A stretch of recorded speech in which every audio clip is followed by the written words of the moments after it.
नमस्कार दोस्तों। मैं हूं आपका दोस्त विवेक वर्मा और वर्मा स्टोरीजन के एक बेहद खास और जीवन को नई दिशा देने वाले अध्याय में आपका स्वागत है। क्या आपने कभी सोचा है कि हम इंसान जीवन भर किस चीज के पीछे भागते रहते हैं? हम बचपन से लेकर बुढ़ापे तक केवल मेरा और तेरा के चक्रव्यूह में उलझे रहते हैं। यह मेरा घर है, यह मेरी जमीन है, यह मेरा परिवार है, यह मेरा पैसा है। हम इन चीजों को मुट्ठी में जकड़ कर रखना चाहते हैं, लेकिन जब जीवन के अंतिम पलों में हमारी मुट्ठी खुलती है तो हाथ बिल्कुल खाली होते हैं। तब इंसान सोचता है कि जिस चीज के लिए मैंने अपनी पूरी उम्र दांव पर लगा दी, अपनों को पराया कर दिया, वह तो मेरी थी ही नहीं। भगवत गीता कोई साधारण पुस्तक नहीं है। यह जीवन का वह सर्वोच्च और संपूर्ण ज्ञान है जो भगवान श्री कृष्ण ने तब दिया था जब एक इंसान अपने ही अपनों के मोह में फंसकर अपने कर्तव्य से भाग रहा था। गीता का यह संपूर्ण सार आज मैं आपको एक ऐसी कहानी के माध्यम से सुनाने जा रहा हूं जो सीधे आपके हृदय में उतरेगी। इस कहानी को सुनने के बाद आपके मन का सारा बोझ, सारी चिंताएं और सारा मोह हमेशा के लिए समाप्त हो जाएगा। बहुत समय पहले गंगा नदी के किनारे बसे एक समृद्ध नगर में रघुनाथ नाम का एक व्यापारी रहता था। रघुनाथ ने अपने जीवन की शुरुआत बहुत ही गरीबी में की थी, लेकिन उसने दिन रात एक करके पसीना बहाकर एक बहुत बड़ा व्यापार और एक विशाल हवेली खड़ी की थी। उसकी पत्नी सावित्री का देहांत बहुत पहले ही हो चुका था। रघुनाथ के दो बेटे थे, बड़ा बेटा प्रकाश और छोटा बेटा अनंत। रघुनाथ ने अपनी पूरी जिंदगी केवल इसलिए खपा दी ताकि उसके बेटों को वह गरीबी न देखनी पड़े जो उसने देखी थी। रघुनाथ का मानना था कि धन और संपत्ति ही जीवन का सबसे बड़ा सच है। उसने अपने दोनों बेटों को भी यही सिखाया था। समय के साथ प्रकाश और अनंत बड़े हुए।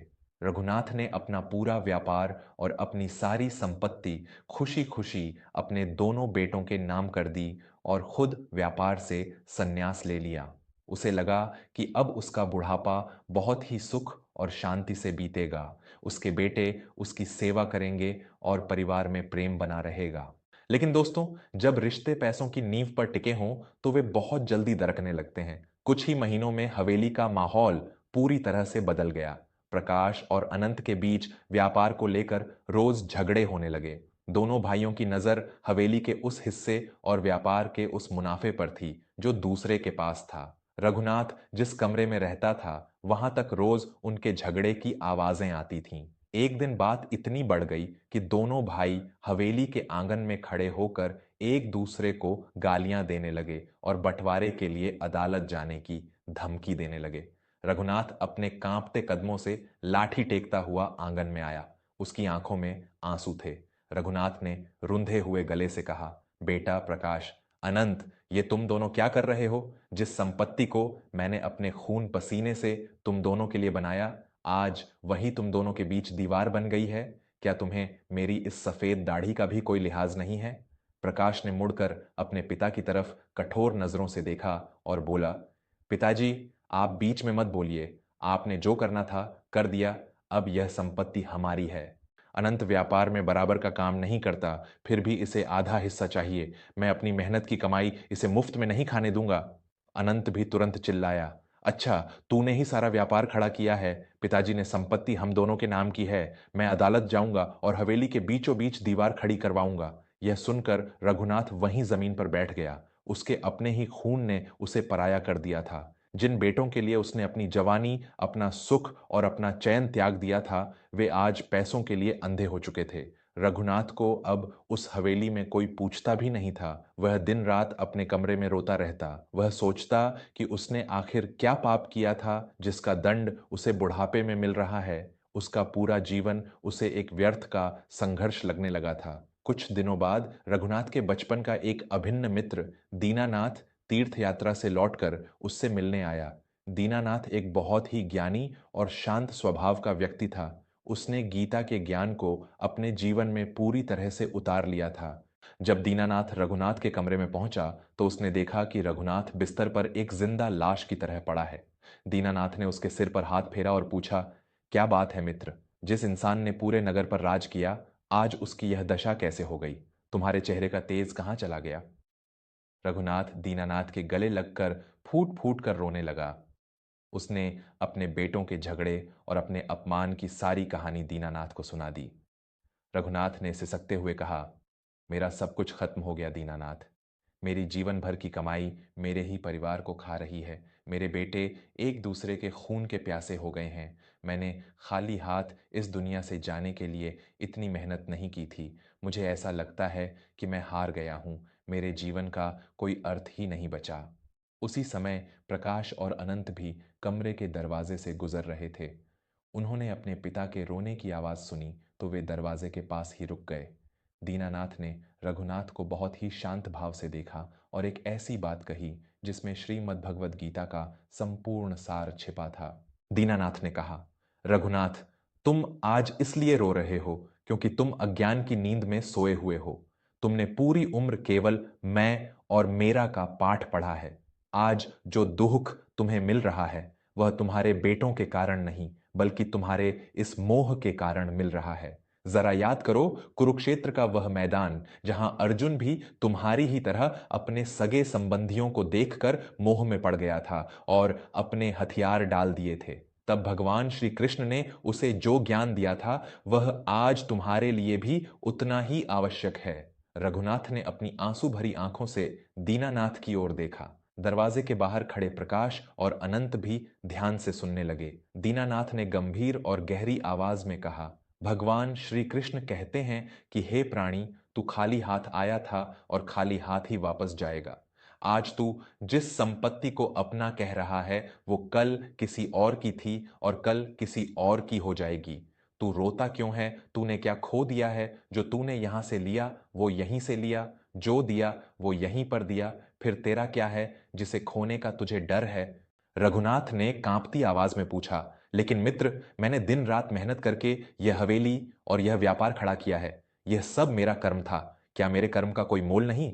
दीनानाथ मुस्कुराए और बोले, यही तो सबसे बड़ा भ्रम है रघुनाथ। भगवान कहते हैं, कर्मण्येवाधिकारस्ते मां फलेषु कदाचन।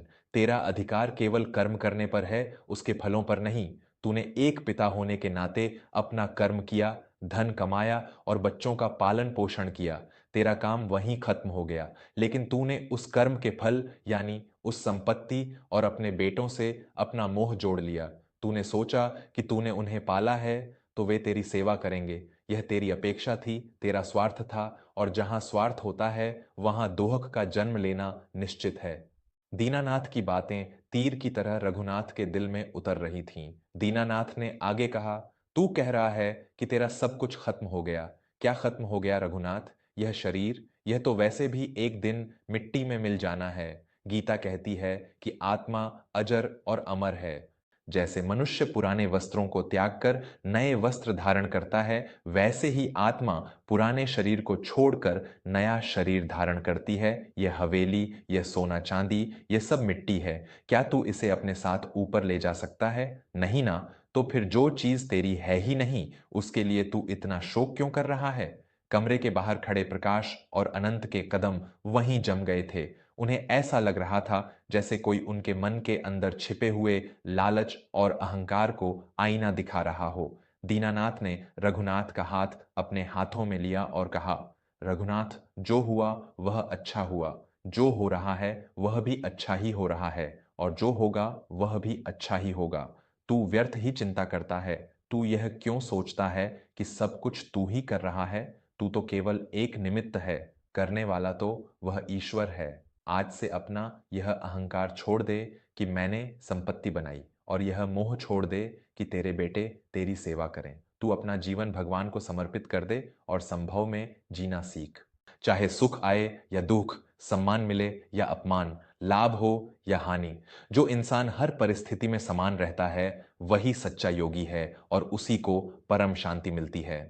दीनानाथ के ये शब्द सुनते ही रघुनाथ की आंखों से एक अजीब सी चमक फूट पड़ी। ऐसा लगा जैसे बरसों से छाए हुए काले बादल अचानक छूट गए हों। उसका सारा बोझ, सारी चिंता और सारा डर जैसे हवा में उड़ गया। उसने गहरी सांस ली और मुस्कुराते हुए बोला, तुम सत्य कहते हो मित्र। मैंने व्यर्थ ही इस मिट्टी के घरौंदे को अपना समझ लिया था। मेरी आत्मा का असली घर तो उस परमात्मा के चरणों में है। आज से मेरा कोई मोह नहीं। तभी अचानक हवेली के बाहर से जोर जोर से चिल्लाने की आवाजें आने लगीं। आग, आग लग गई है। रघुनाथ सेठ के गोदाम में आग लग गई है। यह सुनते ही प्रकाश और अनंत, जो दरवाजे के बाहर खड़े थे, बदहवास होकर गोदाम की तरफ दौड़े। रघुनाथ और दीनानाथ भी खिड़की के पास आए। उन्होंने देखा कि हवेली के ठीक सामने वाला वह विशाल गोदाम, जिसमें करोड़ों का रेशम और माल भरा हुआ था, धू धू करके जल रहा है। आग की लपटें आसमान को छू रही थीं। नगर के लोग पानी डाल रहे थे, लेकिन आग इतनी भयंकर थी कि उसे बुझाना नामुमकिन था। प्रकाश और अनंत गोदाम के बाहर खड़े होकर जमीन पर लौट लौट कर रो रहे थे। उनकी आंखों के सामने उनकी वह संपत्ति, जिसके लिए वे कल तक एक दूसरे की जान लेने पर उतारू थे, जिसके लिए उन्होंने अपने बूढ़े पिता को रुलाया था, वो राख के ढेर में बदल रही थी।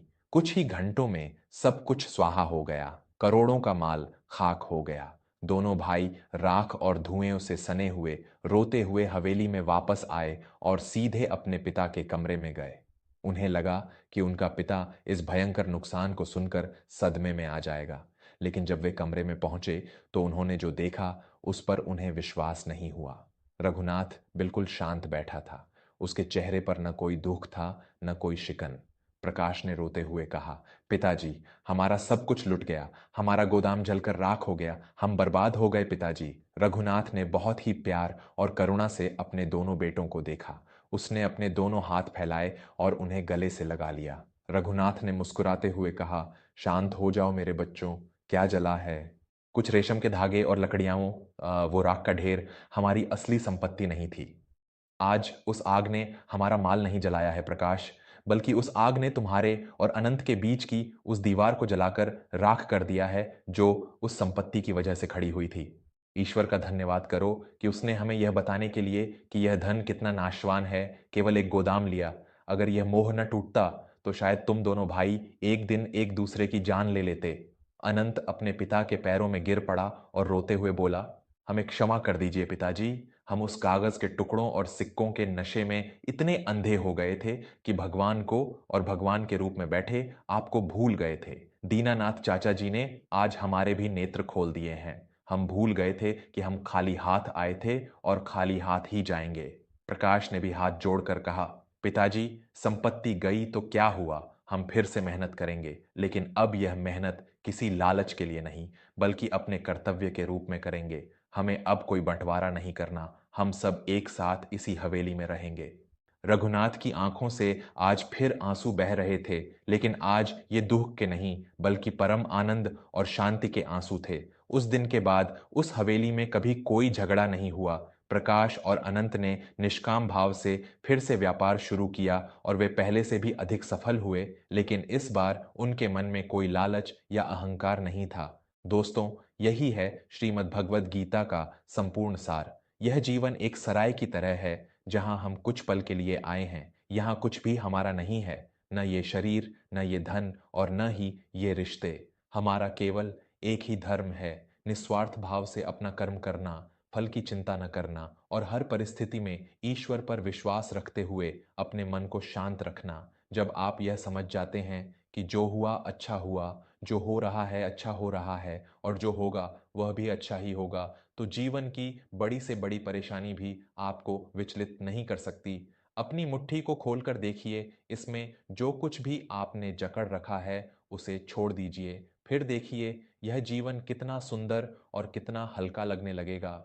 अगर इस कहानी ने आपके मन के किसी भारी बोझ को हल्का किया हो, तो इस वीडियो को अपने परिवार, अपने दोस्तों और हर उस व्यक्ति के साथ साझा करें जो जीवन की इस भागदौड़ में उलझकर अपनी शांति खो चुका है।